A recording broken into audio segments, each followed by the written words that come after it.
Hi viewers, welcome to our channel. Pan Indian star Prabhas గారి హీరోగా మారుతి గారి దర్శకత్వంలోని భారీ అంచనాల మధ్య భారీ బడ్జెట్తో తెరకెక్కిన సినిమా ది రాజాసాబ్. మరి ఈ సినిమాకి తమన్ గారు సంగీతాన్ని సమకూర్చగా తాజాగా ఈ సినిమాకి సంబంధించిన సెన్సార్ పనులు పూర్తి చేసుకొని ప్రమోషన్స్కి సంబంధించిన జోరుని అయితే మాత్రం బాగా పెంచింది. మరి జాన్ 9న రిలీజ్ కాబోతున్న సినిమా పైన అయితే మాత్రం అభిమానులతో పాటు ప్రభాస్ గారు కూడా భారీ అంచనాలు పెట్టుకున్నారు.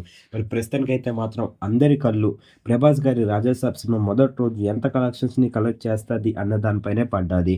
ఎందుకు అంటే రిలీజ్ అయిన ట్రైలర్ అయితే మాత్రం అంత హైప్‌ని క్రియేట్ చేసింది. ఇప్పటి వరకు ప్రభాస్ గారిని చూడని లుక్‌లోనే అయితే మాత్రం మారుతి గారు ప్రభాస్ గారిని చూపించబోతున్నారు కావడంతోని. మరి ప్రస్తుతం వినిపిస్తున్న సమాచారం ప్రకారం ట్రేడ్ వర్గాల వాళ్ళు చెప్తున్న విషయం ప్రకారం ఈ సినిమా ఎలా లేదన్నా 100,00,00,000 పైగానే మొదటి రోజుని కలెక్ట్ చేస్తది అని చెప్తున్నారు. మరి ఈ మాట ప్రభాస్ గారి అభిమానులందరికీ ఓ మంచి మాట అనే చెప్పాలి. మరి ప్రభాస్ గారి 'రాజాసాబ్' సినిమా రిలీజ్ అయ్యే మొదటి రోజు ఎలాంటి కలెక్షన్స్‌ని రాబడతది? ఈ సినిమా ప్రభాస్ గారికి ఎలాంటి విజన్ ఇవ్వబోతుందని మీరు అనుకుంటున్నారో కింద కనిపిస్తున్న కామెంట్ బాక్స్‌లో కామెంట్ చేయండి. ఈ వీడియో గనుక మీకు నచ్చినట్లయితే లైక్ చేయండి, షేర్ చేయండి. మరిన్ని ఇంట్రెస్టింగ్ అప్డేట్స్ కోసం మన ఛానెల్‌ని సబ్స్క్రైబ్ చేసుకోండి.